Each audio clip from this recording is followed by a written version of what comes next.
اعوذ باللہ من الشیطان الرجیم بسم اللہ الرحمن الرحیم۔ السلام علیکم ناظرین، امید ہے کہ آپ سب خیریت سے ہوں گے اور میری اللہ رب العزت سے دعا ہے کہ وہ آپ کو صحت و ایمان والی زندگی اور ڈھیروں خوشیاں عطا فرمائے۔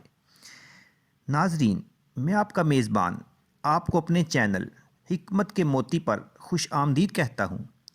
جی تو ناظرین، ایمان افروز، اصلاحی اور علم طب پر مشتمل ویڈیوز دیکھنے کے لیے میرے چینل کو لائک اور سبسکرائب کر لیجئے اور بیل آئیکن پر کلک کر لیجئے تاکہ ہر نئی آنے والی ویڈیو آپ کو بر وقت موصول ہو سکے۔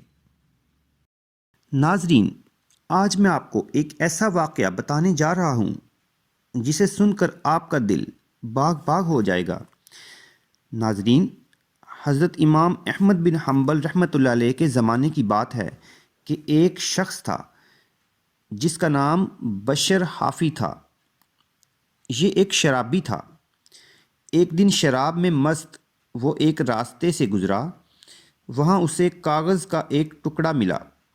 اس نے جلدی سے اسے اٹھایا، صاف کیا اور اس کو عطر لگایا اور بوسہ دیا اور گھر جا کر بڑی عقیدت سے ایک اونچی جگہ پر رکھ دیا۔ ناظرین، اللہ رب العزت کو اس کی یہ ادا اتنی پسند آئی کہ رات کو خواب میں اسے اللہ تعالیٰ کی طرف سے ندا دی گئی، اے بشر، تم حالت مدہوشی میں تھے اور شراب میں مست تھے، لیکن پھر بھی تم نے مجھے یاد رکھا اور میرے نام کو عزت اور پیار کے ساتھ اٹھایا، صاف کیا، بوسہ دیا اور بلند مقام پر رکھا۔ اس لیے میں آج سے تمہیں اپنا دوست بناتا ہوں۔ ناظرین، جب بشر حافی رحمۃ اللہ علیہ اپنی نیند سے بیدار ہوئے تو انہیں اپنی شراب نوشی اور گناہوں والی زندگی پر سخت ندامت ہوئی اور ساتھ ہی انہیں اللہ تعالیٰ کی بے پناہ محبت کا خیال آیا، تو انہوں نے اللہ رب العزت سے گڑ گڑا کر اپنی گناہوں والی زندگی کی معافی مانگی اور سچی توبہ کر کے درجہ ولایت پر فائز ہو گئے اور اپنی بقیہ زندگی اللہ تعالیٰ کی محبت میں اور اس کے احکامات کی تعمیل میں گزار دی۔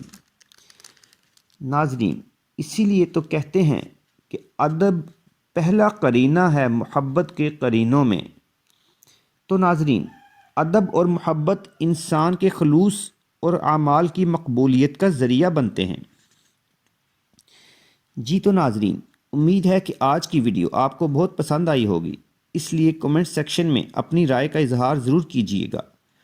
ملتے ہیں اگلی ویڈیو میں، تب تک کے لیے اجازت چاہوں گا۔ اللہ حافظ۔